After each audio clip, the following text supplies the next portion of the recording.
தமிழகத்தில் சாமி வழிபாடு என்பது பக்தி பழக்கமாக மட்டுமல்லாமல் மக்களின் வாழ்வியலையும் சமூகத்தின் ஒற்றுமையையும் பிரதிபலிக்கும் பண்பாட்டு அடையாளமாகும். ஒவ்வொரு ஊர்களிலும் காவல் தெய்வம், மழை, வளம், ஆரோக்கியம் போன்றவற்றிற்கு பொறுப்பு தெய்வங்கள் இருப்பது மக்களின் இயற்கை சார்ந்த வாழ்வியலை நமக்கு வெளிப்படுத்துகிறது. அவ்வாறு இயற்கையோடு ஒன்றிணைந்த சாமிகளையும் அதன் வழிபாட்டு முறைகளையும் காட்சிப்படுத்தக்கூடிய நிகழ்ச்சிதான் இது. மக்கள் வணக்கம், இது மண்ணின் சாமிகள். இன்றைய மண்ணின் சாமிகள் நிகழ்ச்சிக்காக சென்னை கோமலேஸ்வரன்பேட்டை பகுதியில் அமைந்துள்ள அருள்மிகு ஸ்ரீ தர்மராஜா திரௌபதி அம்மன் திருக்கோவிலுக்கு தான் நம்ம வந்திருக்கோம். சரி வாங்க, திரௌபதி அம்மனை தரிசிச்சுட்டு கோவிலோட வரலாறு பற்றியும் சிறப்புகளை பற்றியும் கேட்டு தெரிஞ்சுக்கலாம். அருள்மிகு ஸ்ரீ திரௌபதி அம்மனுக்கு அபிஷேகமும் ஆராதனையும் நடக்க இருக்கு. சரி வாங்க, அதை பார்த்துட்டு வந்துடலாம்.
என்றடைந்தேன் தாயே உண்மை அறியாய்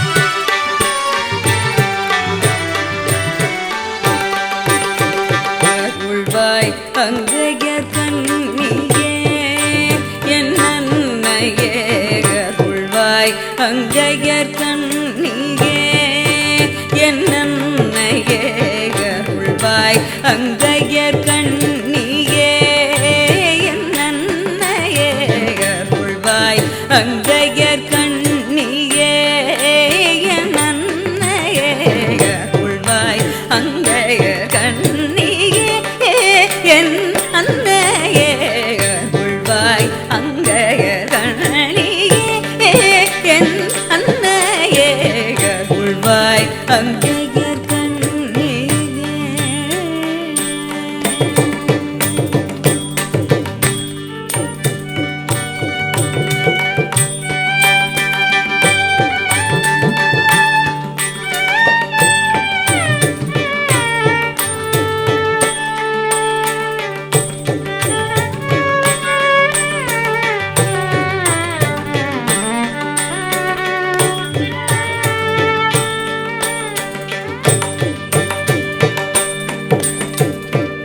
அருவாகி உருவாகி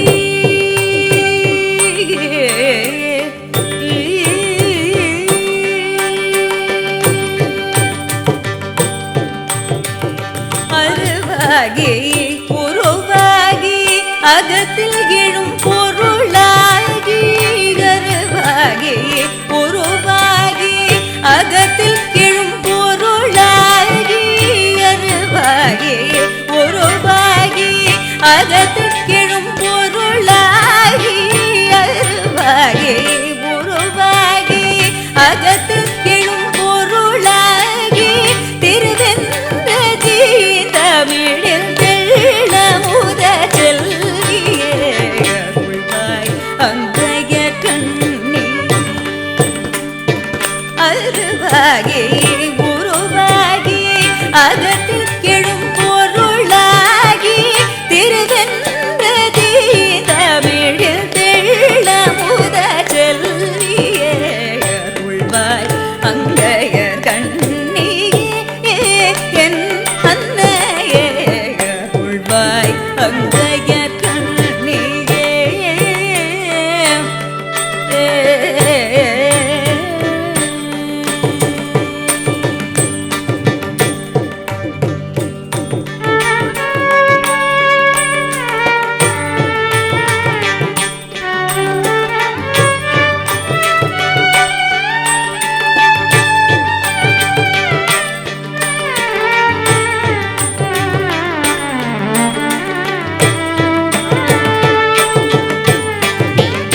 தன்மையறம் தாழாமை தக்கோரும் தவனெறியும் தன்மை அறம் தாழாமை தக்கோரும் தவனெறியும் தாயன்பு நல் ஒழுக்கம் தன்னலம் இல்லா செயலும் தன்மை அறம் தாழாமை தக்கோரும் தவனெறியும் தாயன்பு நல் ஒழுக்கம் தன்னலமில்லா செயலும் உண்மை உயர் குணங்கள் எல்லாம் உள்ளமதிலே திகழ உண்மை உயர் குணங்கள் எல்லாம் உள்ளம் அதிலே திகழ உண்மை உயர் குணங்கள் எல்லாம் உள்ளமதிலே. அருள்மிகு ஸ்ரீ தர்மராஜா திரௌபதி அம்மன் திருக்கோவிலுக்கு அன்றாடம் வரக்கூடிய பக்தர்கள் கோவிலுக்கு அன்றாடம் வருவதன் மூலமா அவங்க வாழ்க்கையில நிகழ்ந்த முன்னேற்றங்களை பத்தி அவங்களே நம்ம கிட்ட பகிர்ந்துக்கிறாங்க. சரி வாங்க அது என்னன்னு கேட்டு தெரிஞ்சுக்கலாம். எல்லாருக்கும் நமஸ்காரம். என் பேர் மிஸ்ஸஸ் ஜெயஸ்ரீ.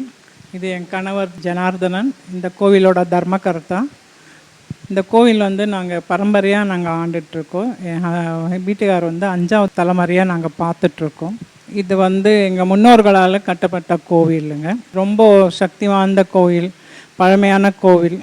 திரௌபதி நான் எங்களோட குலதெய்வம். எங்களோட குலதெய்வம்னு சொல்கிறதோட இப்போ எல்லாருக்கும் நான் குலதெய்வமாக இருக்காங்க. முக்கியமாக வன்னிய குலக்ஷத்திரியார்கள்னு குலதெய்வம் திரௌபதி தான். இந்த திரௌபதி கோயில் அமைப்பு பஞ்ச பாண்டவர் சமேதா வியாசர் பிங்களா தேவியோட தர்பார் ஹாலில் உக்காந்த மாதிரி ஒரு தோற்றத்தில் கட்டியிருக்காங்க முன்னோர்கள். இந்த கோவிலுக்கு வந்து 24 வந்து கும்பாபிஷேகம் பண்ணி இப்போ புதுப்பிச்சிருக்கோம். கோவில் வந்து ரோடு மட்டத்துலேருந்து ரொம்ப கீழே இருந்தது. 7 அடி மேலே தூக்கி அம்பாளை புதுசாக நாங்கள் புதுப்பிச்சிருக்கோம். அம்பாள் கீழே வந்து நாங்கள் பில்டிங் தூக்கும்போது, மேலே ஹைட்டாக தூக்கும்போது அம்பாள் கீழே அந்த காலத்தில் வச்சா ஒரு பெரிய மேரு ஒன்று இருந்தது. அந்த மேரு வந்து எவ்வளோ பவர்ஃபுல்லுன்னா, இன்றைக்கி நாங்கள் வந்து அந்த பவரை வந்து உணர்றோம். எப்படின்னா, நாங்கள் என்ன வேண்டுனாலும் அம்பாள் வந்து நான் வீட்டில் போய் ரீச் ஆகிறதுக்குள்ளே எனக்கு நடத்தி கொடுக்குறாங்க. அந்த மாதிரி எனக்கு வந்து நிறைய எக்ஸ்பீரியன்ஸ் மட்டும் இல்லை, இங்கே வரவங்களுக்கு நிறைய பேருக்கு நடந்துகிட்ருக்கு. இங்கே வந்து எல்லா பூஜை புனஸ்காரமும் நடந்துகிட்ருக்கு. அம்பாளுக்கு வந்து கிட்டத்தட்ட எனக்கு தெரிஞ்சு ஒரு 50 வருஷத்துக்கு மேலேருந்து இங்கே திருவிழாலாம் இன்னும் நாங்கள் தொடங்கலை. திருவிழா தொடங்கி நடத்தணுன்ற ஒரு ஆசைப்பட்டிருக்கோம். அந்த ஆசை அம்பாள் வந்து நிறைவேற்றி கொடுக்கணும். இந்த கோவிலுக்கு எல்லோரும் வாங்க, வந்து அம்பாளை தரிசிங்க. அம்பாள் வந்து எவ்வளோ அழகுன்றது நாங்கள் சொல்ல வேண்டாம். ஏன்னா அவங்களோட பேரே வந்து கிருஷ்ணன்னா அழகு. அந்த அழகை வந்து நீங்கள் பார்த்து ரசித்து அந்த அம்பாளோட பரிபூர்ண ஆசீர்வாதம் நீங்கள் பெறணும். இது வந்து ரொம்ப பவராக இருக்குது. நீங்கள் வந்து அதை பார்த்து உணர்ந்தால் தான் உங்களுக்கு அதோட பவர் என்னன்றது புரியும். இந்த கோயிலுக்கு வந்து அம்பாளை தரிசித்து போகணுன்ட்டு நான் விரும்புகிறேங்க. இங்கே இன்னொரு முக்கியமான விஷயம் என்னன்னா, எனக்கு தெரிஞ்சு நிறைய திரௌபதி கோயில் போயிருக்கேன். அங்கே பார்த்தீங்கன்னா வியாசர் இருப்பார். ஆனால் வியாசர் வந்து எங்கள் கோவிலில் வந்து பிங்களாதேவி அவங்க எல்லோரும் ஒய்ஃபோடு இருக்காங்க. அதுதான் இந்த கோயிலோட பெரிய சிறப்பு. அர்ஜுனர் வந்து சுபத்ரையோடு இருக்காங்க. சுபத்ரை இருப்பாங்க எல்லா கோவில்லையும், ஆனால் பிங்களாதேவி இருக்க மாட்டாங்க. வியாசரு, பிங்களாதேவி, சுபத்ரை, அர்ஜுனரோடும் திரௌபதியும் சமேத்த 5 பேரும் இருக்காங்க. கூட வந்து சந்தான கோபாலகிருஷ்ணர் இருக்கார். குழந்தை பாக்கியம் வேணுன்றவங்க இந்த கோவிலில் வந்து கிருஷ்ணனை வேண்டுனா கண்டிப்பாக அவங்களுக்கு வந்து குழந்தை பாக்கியம் இருக்குன்ட்டு என் முன்னோர்களால் நான் கேள்விப்பட்டிருக்கேன். நானும் இங்கே வந்து அதை நம்புகிறேன், பார்த்துருக்கேன், அனுபவிச்சிருக்கேன். இங்கே இருக்கிறவங்க வந்து வேண்டிட்டு அதுக்கு பதிலாக எனக்கு வந்து இங்கே கோவிலுக்கு அம்பாளுக்கு கைமாறு எதுனா பண்ணிட்டு போவாங்க. அதனால் நீங்கள் எல்லோரும் அங்கே கோவிலுக்கு வந்து ஒரு முறை வந்து தரிசிட்டு போங்கன்னு ஆசைப்படுறேன். அம்பாஈஸ்வரி ஸ்ரீலலிதே மாமவ இமகிரி தனயே ஹே மலதே ரமாவாணி சம்சேவித சனலே ரமாவாணி சம்சேவித சனலே ராஜராஜேஸ்வரி ராம சகோதரி ராஜராஜேஸ்வரி ராம சகோதரி ஹிமகரி தனயே ஹே மலதே பாஷாங்குஷேஷு தண்டகரே அம்ப பரார்பரே நிஜ பக்தகரே பாஷாங்குஷேஷு தண்டகரே அம்ப பரார்பரே நிஜ பக்தகரே ஆஷாம்பரவித சேஷ விலாசே ஆனந்த ரூபே अमृत प्रदापे आनंद रूपे अमृत प्रदापे हिमगिरि तनये हे मलदे. என் பேர் எஸ் ராஜலக்ஷ்மி. நான் புதுப்பேட்டில் தான் வசிச்சுட்டு இருக்கோம். ரொம்ப காலமாக நாங்கள் இங்கே அம்பாளை வந்து சேவிச்சிட்டு இருக்கோம். மனசுலையும் பிரார்த்தனை வந்து பண்ணிட்டு இருக்கோம். அம்பாள் அது வந்து நிறைவேற்றி கொடுப்பா என்று மனசார வேண்டிக்கிறோம். என் பேர் யமுனா. நான் 20 வருஷமாக புதுப்பேட்டையில் இருக்கிறேன். இந்த கோயிலுக்கு நான் கல்யாணம் ஆனதுலேருந்து வந்துட்டு போயிட்டு தான் இருக்கிறேன். கொஞ்சம் கும்பாபிஷேகத்துக்கு முன்னாடி வந்துட்டு இருந்தேன். இங்கே வந்து நவராத்திரி குழு பண்ணுறாங்க. புரட்டாசி மாதம் கிருஷ்ணருக்கு அபிஷேகம் பண்ணுறாங்க. பிரதி மாதம் பௌர்ணமி அபிஷேகம் நடக்குது. நல்லா சக்தி வாய்ந்த அம்பாள் இவங்க. நீங்கள் வரவங்க வந்து பிரார்த்தனையை வந்து வேண்டிக்கிட்டிங்கன்னா கண்டிப்பாக நிறைவேறும். நீங்க அம்பாளுடைய சக்தி நல்ல ஒரு பவர் பிரகாசமாக இருக்கு. எல்லாரும் எல்லாரும் வந்து சேவிச்சுட்டு போங்க, உங்களுடைய காரியெல்லாம் நல்லபடியா நடக்கும். நாம இருக்கக்கூடிய இந்த திருக்கோவில் மிகவும் பழமை வாய்ந்தது. இந்த கோவில்ல பிரதானமா திரௌபதி அம்மன் இருக்காங்க. மேலும் இந்த கோவில்ல மகாபாரதத்தை மையப்படுத்தி பஞ்ச பாண்டவர்கள் சந்தான கோபாலகிருஷ்ணன், அர்ஜுனன் சுபத்ரை, வியாசர் பிங்களாதேவின்னு இந்த கோவில் வெகு சிறப்பா அமைஞ்சிருக்கு. மேலும் கிருஷ்ண ஜெயந்தி, நவராத்திரி, ஆடி, பௌர்ணமி போன்ற நாட்கள்ல இந்த கோவில்ல சிறப்பு வழிபாடுகள் நடத்தப்பட்டு வெகு விமர்சையா கொண்டாடப்பட்டு வருது. அருள்மிகு ஸ்ரீ தர்மராஜா திரௌபதி அம்மன் திருக்கோவிலோட அர்ச்சகர் அவர்கள் கோவிலோட வரலாறு பற்றியும் சிறப்புகளை பற்றியும் விளக்கமா நம்ம கிட்ட விவரிக்கிறாரு. சரி வாங்க அது என்னன்னு கேட்டு தெரிஞ்சுக்கலாம். ஸ்ரீ குருப்பியோ நமக. சென்னை கோமலீஸ்வரர் பேட்டை புதுப்பேட்டை ஸ்ரீ திரௌபதி அம்மன் கோவில், தர்மராஜா திரௌபதி அம்மன் கோவில் குருக்கள் பேசுகிறேன். என் பேர் வந்து சிவா. நம்ம கோயில் வந்து கிட்டத்தட்ட ஒரு 500 வருஷம் ரொம்ப பழமையான ஒரு கோவில். இங்கே வந்து பஞ்ச பாண்டவர்கள் இருக்காங்க. அம்பாலோட பஞ்ச பாண்டவர்கள் இருக்காங்க. அர்ஜுனனோட மனைவியாக வந்து சுபத்திரை இருக்காங்க. அதுவும் இல்லாமல் வியாசரும் அவங்க ஒய்ஃப் பிங்களாதேவியும் இங்கே இருக்காங்க. எல்லா இடத்துலையும் வியாசர் மட்டும் இருப்பார். நம்ம கோயிலோட சிறப்பில் வந்து பிங்களாதேவி தம்பதி சமேதராக இருப்பாங்க. அதுபோல் வந்து கிருஷ்ணரும் வந்து ருக்மணி பாமாவோட தம்பதி சமேதராக இருப்பாங்க. அதுக்கு என்ன ஐதீகம் அப்படின்னா, மகாபாரத போர் முடிச்சுட்டு எல்லாரும் வந்து தம்பதி சமேதராக வந்து இங்கே சபையை உருவாக்குனாங்க அப்படின்றதுக்கான தான் ஐதீகம். இது போல் வந்து தினமும் வந்து அம்பாளுக்கு 2 கால பூஜை நடக்குது.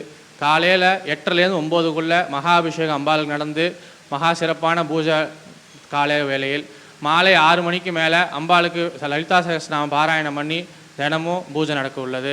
அதுபோல் இன்னும் சிறப்பான ஒரு விஷயம் வந்து பௌர்ணமி தோறும் காலையில் கிருஷ்ணருக்கு மகா அபிஷேகம், அதுபோல் திரௌபதிக்கும் மகா அபிஷேகம். பௌர்ணமிக்கு சிறப்பாக வந்து அபிஷேகம் நடைபெற உள்ளது. அதுபோல் நவராத்திரி 9 நாள் மகா பூஜை நடந்து 10ஆம் நாள் மகிஷாசுரமர்தினி அலங்காரத்தோட நவராத்திரி வெகு சிறப்பாக நம்ம கோயிலில் நடைபெற உள்ளது. அது மாதிரி வந்து ஆடி மாதத்தில் 4 வெள்ளியோ 5 வெள்ளியோ எல்லா வெள்ளிக்கிழமையும் காலையிலையும் சாயந்தரமும், காலையில் மகா அபிஷேகம், சாயந்தரம் மகா அலங்காரத்தோட விமர்சையாக பூஜை நடக்கிறது. அதுபோல் வந்து புரட்டாசி மாதம் கிருஷ்ணருக்கு 4 வாரமும் நல்லா சிறப்பாக அபிஷேகம் பூஜை எல்லாம் வந்து மகாகிருஷ்ணருக்கு எல்லாம் நடக்கிறது. அது மாதிரி வந்து வியாசர் தினத்தன்னைக்கு அவருக்கும் மகாபிஷேகத்தோட மகா பூஜை உள்ளது.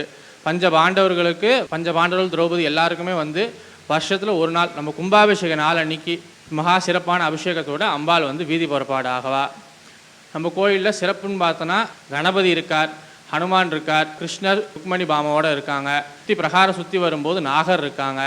அம்பாளுக்கு எதிர்க்க வந்து கஜயானை, அதுதான் அம்பாளோட வாகனம், கஜயாகனை. அதுபோல் கஜவாகனத்துக்கு அப்படியே பின்னாடி வந்து அரவான்ன்றது வந்து அர்ஜுனனோட ஒரு முதல் மகன். அவர் தான் வந்து தன் தலையை வெட்டி அம்பாள் சுவாமியை வந்து போருக்கான ஒரு இதையே வந்து துவங்கி வச்சது அரவான். திரௌபதி அம்மனுக்கு மகா விசேஷமானது 10 நாள் உற்சவம் நடக்கிறது. அதாவது மனித பிறவியாக பிறந்த ஒரு அம்பாளுக்கு திருவிழா நடக்கிறதுன்றது வந்து திரௌபதி அம்மனுக்கு மட்டும்தான். ஆனால் நம்ம கோயிலில் 10 நாள் திருவிழா நடக்கிறது கிடையாது. ஏன்னா அது நின்று போய் கிட்டத்தட்ட ஒரு 100 வருஷம் ஆகுது. திருவிழா நின்று ஒரு 100 வருஷம் ஆகுது. அதை திரும்பியும் ஆரம்பிக்கணும் அப்படின்றது ரொம்ப ஒரு முயற்சியோடு நம்ம முயற்சி பண்ணிகிட்ருக்கோம். அதுக்கு மக்களான நீங்கள் எல்லாரும் கண்டிப்பாக திரௌபதி அம்மனை வந்து சேவித்து அந்த 10 நாள் திருவிழா நடக்கக்கூடிய எல்லா ஒரு ஒத்துழைப்பும் செஞ்சு இந்த 100 வருஷம், 1 வருஷம் 2 வருஷம் 100 வருஷம் ஆச்சு திருவிழா நின்று. 500 வருஷம் கோயில், அதில் 100 வருஷம் நின்று போச்சு. அப்போ 400 வருஷம் திருவிழா நடந்திருக்கு, 100 வருஷம் நடக்கலை. அதை திரும்ப ஆரம்பிக்கணுன்றது ரொம்ப பெரிய விஷயம். ஏன்னா 10 நாள் கொடியேற்றி அதுக்குரிய எல்லா வழிமுறைகளையும் செஞ்சு 10 நாள் மகாபாரதம் படித்து அம்பாளுக்கு காலையில் அபிஷேகம் பண்ணி சாயந்தரம் வீதி புறப்பாடாகி யாகசாலை உருவாக்கி ரொம்ப பெரிய ஒரு விஷயம். ஏன்னா திருவிழான்றது வந்து ஒரு சாதாரண விஷயம் கிடையாது. அதுவும் 10 நாள் திருவிழான்றது ரொம்ப விஷயம். இது திருவிழான்னு சொல்கிறது பிரம்ம உற்சவம் தான் சொல்லணும். ஏன்னா 10 நாள்ன்றது ரொம்ப விசேஷமாக பண்ணக்கூடியது. அதை வந்து திரும்ப ஆரம்பிக்கணுன்ட்டு முயற்சி கொண்டு இருக்கோம். அதுபோல் நம்ம கோயிலில் வந்து அம்பாள் வந்து திருமணத்துக்கு ரொம்ப உகந்தவ. யார் யாருக்கெல்லாம் திருமணம் ஆகணுமோ அவங்க எல்லாரும் நம்ம அம்பாள்கிட்ட வந்து 11 வார வெள்ளிக்கிழமை வந்து விளக்கேற்றி அம்பாள்கிட்ட வழிபட்டுட்டு போனால் கண்டிப்பாக திருக்கல்யாணம் அவங்களுக்கு நடந்துடும். அதுபோல் சந்தான பாக்கியம் அப்படி வேணுன்றவங்க எல்லாருக்குமே நம்ம கோயிலில் இருக்கிற சந்தான கோபாலகிருஷ்ணன், நம்ம கோயிலில் கிருஷ்ணர் பேர் சந்தான கோபாலகிருஷ்ணன், பரிபூர்ணமான சந்தானத்தை கொடுக்கக்கூடியவர் நம்மளோட சந்தான கோபாலகிருஷ்ணர். அவருக்கும் அதுபோல் 7 வார சனிக்கிழமை வந்து அவருக்கு விளக்கேற்றி அவரை வழிபட்டால் கண்டிப்பாக சந்தான பாக்கியம் கிடைக்கும். அதுபோல் நம்ம கோயிலில் இருக்கிற நாகத்துக்கு 4 வார வெள்ளிக்கிழமை வந்து விளக்கேற்றி பூஜை வச்சா நம்ம என்ன நினைக்கிறோமோ அது கைகூடி வந்துடும். அதுபோல் ஆஞ்சநேயர், மகா ஆஞ்சநேயர், அதாவது கிருஷ்ணர் இருக்கிறதுனால ஆஞ்சநேயர் இங்கே இருக்கிறார். திரௌபதி கோயிலில் ஆஞ்சநேயர் இருக்கிறது ரொம்ப ரொம்ப விசேஷம். அதுபோல் அமாவாசை, எல்லா அமாவாசைக்கும் அவருக்கு வந்து நம்ம வந்து நம்மளால் முடிஞ்ச ஒரு பாலோ தயிரோ ஏதோ ஒன்று வாங்கி அவருக்கு அபிஷேகம் பண்ணால் அது அவ்வளோ விமர்சி. அதுபோல் விநாயகர், இதில் எல்லாத்தையுமே முதல்ல ஆரம்பிக்கிறது நம்ம விநாயகர் தான். நம்ம கோயிலையும் விநாயகர் இருக்கிறார். அவருக்கு சங்கடாசதுர்த்தி சாயந்தரம் பூஜை நடக்கிறது. அதையும் வந்து எல்லாரும் கலந்து கொண்டு அவருக்கு எல்லா விசேஷமும் பண்ணால் ரொம்ப விசேஷம். நம்ம அம்பாள் வந்து அம்பாளுக்கு அடியில் வந்து மகா மேரு வச்சுருக்கு. எல்லா இடத்துலையும் எந்திரம் தான் வைப்பாங்க, மகா ஸ்ரீசக்கர எந்திரம் தான் வைப்பாங்க. நம்ம கோயிலில் மகா மேருவே, அதாவது மகா எந்திரத்தோட 3D ஃபார்மை வச்சுருப்பாங்க. அது ரொம்ப ஒரு சக்தி வாய்ந்தது. அந்த வெறும் மகாமேரு வச்சாலே அதுக்கு அவ்வளோ பவர். அதுக்கு மேலே நம்ம அம்பாலை வச்சு நம்ம தினமும் அதுக்கு வழிபட்டு அதுக்கு மகா பவர் நம்ம ஏற்றி வைக்கிறதுனால அதுக்கு அவ்வளோ மகாசக்தி.